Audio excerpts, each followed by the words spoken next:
नमस्कार.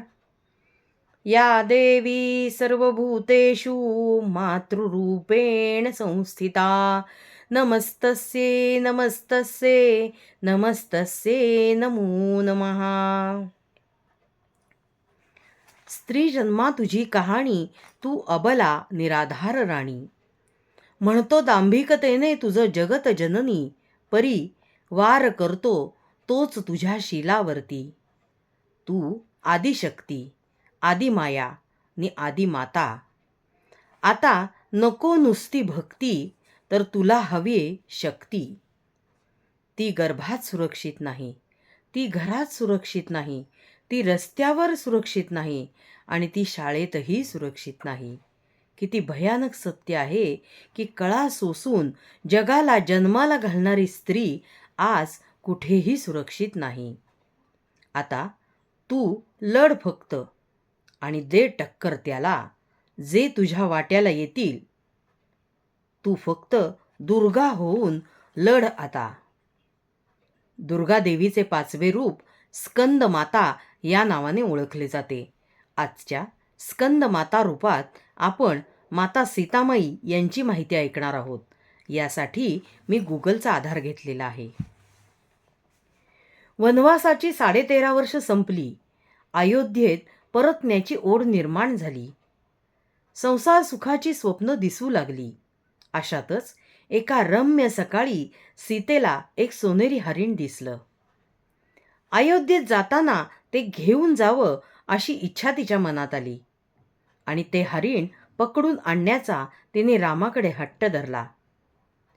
सुवर्ण मृग हे फसवं आहे, मायावी आहे हे समजावूनही स्त्री हट्टापायी श्रीरामांना हरिणाचा पाठलाग करावा लागला आणि मारीचाने मायावी शक्तीने श्रीरामाचा आवाज काढत सीतेला आर्तसाद घातली.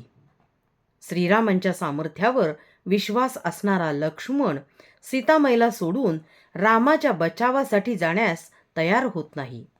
तेव्हा सीतामाई त्याला अदवा बोलते. नाईलाजाने तो जातो, पण मर्यादा लांघून जाऊ नको हे आठवणीने विनवतो.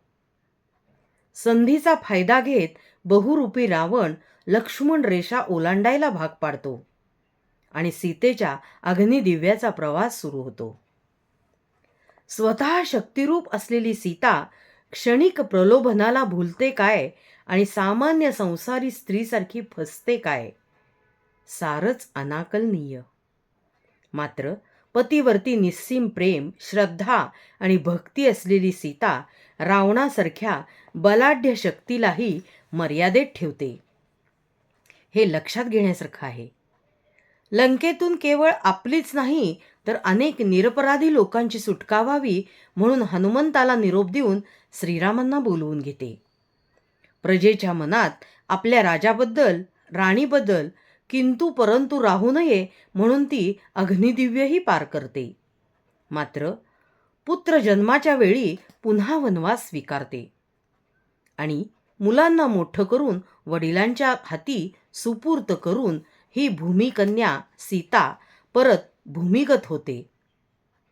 गदी माडगुळकर लिहितात त्याप्रमाणे स्त्री जन्मा तुझी कहाणी, हृदयी अमृत नयनी पाणी.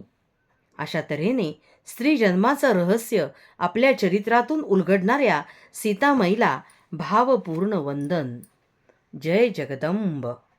माझा हा उपक्रम आपल्याला आवडला असल्यास लाईक, कमेंट नक्की करा आणि हो, सबस्क्राईब केलेलं नसेल अजूनही तर सबस्क्राईब नक्की करा, म्हणजे या आधीचे व्हिडिओ व यानंतरचेही व्हिडिओ आपल्याला पाहावयास मिळतील. जगदंब जगदंब जगदंब.